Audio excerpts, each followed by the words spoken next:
साथी, संविदा के सभी हमारे कर्मचारीगण, आज आप लोगों का धरना पूरे मध्य प्रदेश में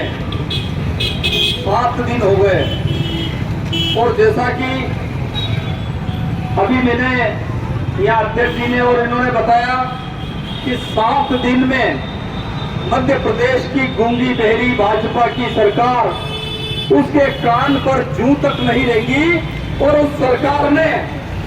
जो संविदा कर्मचारी है उनकी सूद लेने के लिए यहाँ पर कोई उनका दूर दूर तक कारिंदा यहाँ पर दिखाई नहीं दिया। मुझे ऐसा लगता है कि जब भी कोई धरना होता है, प्रदर्शन होता है और उस धरना प्रदर्शन में सीआईडी आईडी के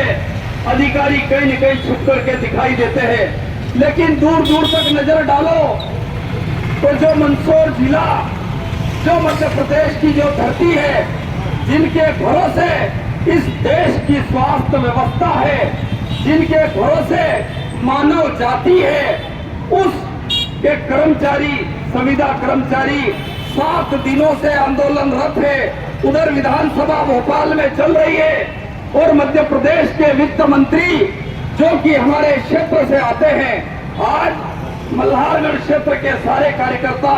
यहाँ पर विराजित है।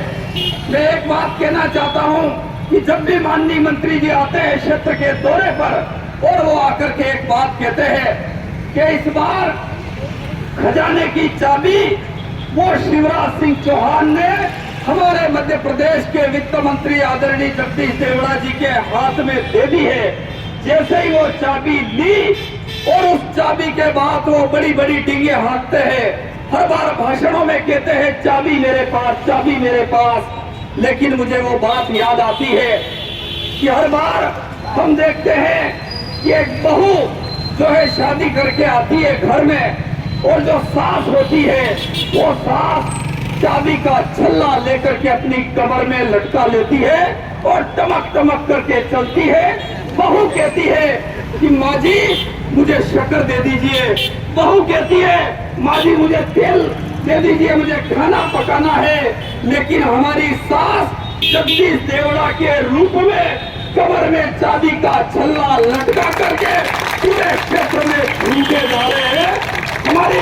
जो बहू है, हमारी जो क्षेत्र की आवाम है, जनता है, उस जो सास को दया तक नहीं आती। कल परसों के उन्होंने एक लिखित में जवाब दिया विधानसभा में। मुझे जब वो जवाब देखा तो बड़ा दुख हुआ। उन्होंने कहा मेरे पास जो है यहाँ के क्षेत्र के युवाओं के लिए, क्षेत्र के कर्मचारियों के लिए पेंशन बहाल करने के लिए उनके पास कोई कार्य योजना नहीं है। इससे बड़ी दुर्भाग्य की बात क्या हो सकती है। एक आदेश उनका मेरे पास आया, उस आदेश में यह लिखा कि पूरे मध्य प्रदेश की जो स्वास्थ्य व्यवस्था है, जो हमारे लोग हैं, एक जमाना होता था, उस जमाने में अगर कोई इलाज होता था तो कोई दवाई आती थी, सबसे पहले दवाई चूहों पर टेस्ट की जाती थी, उसके बाद बंदरों पर टेस्ट की जाती थी, उसमें जो लोग इंजेक्शन लगाना सीखते थे। लेकिन बड़े दुर्भाग्य की बात है, जिन लोगों ने साफे बंधवाए, जिन लोगों ने उनको वोट दिया, जिन लोगों ने मंत्री मुख्यमंत्री बनाया, उनकी स्वास्थ्य व्यवस्था की स्थिति उन्होंने जो है स्टूडेंट के भरोसे छोड़ दी है।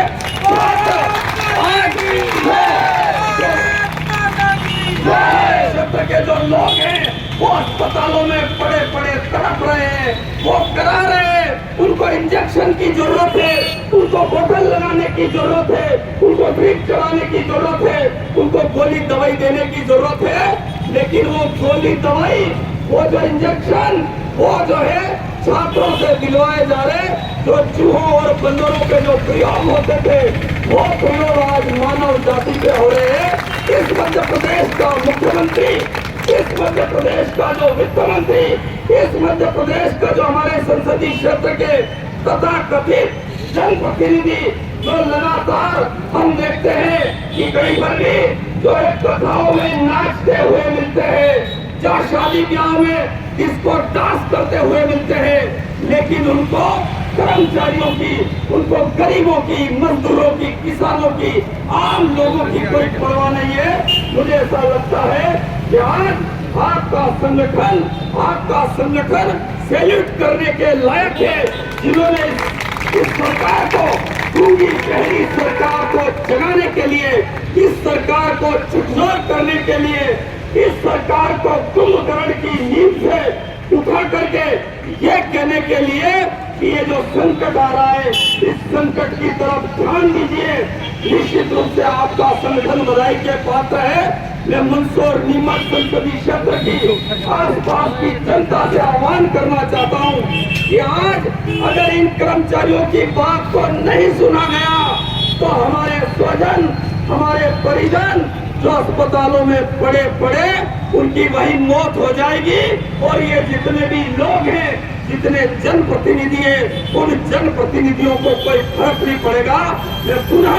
आह्वान करना चाहता हूं, इस गूंगी बहरी सरकार को एक छोटी सी आवाज देना चाहता हूं कि इन कर्मचारियों की बात सुने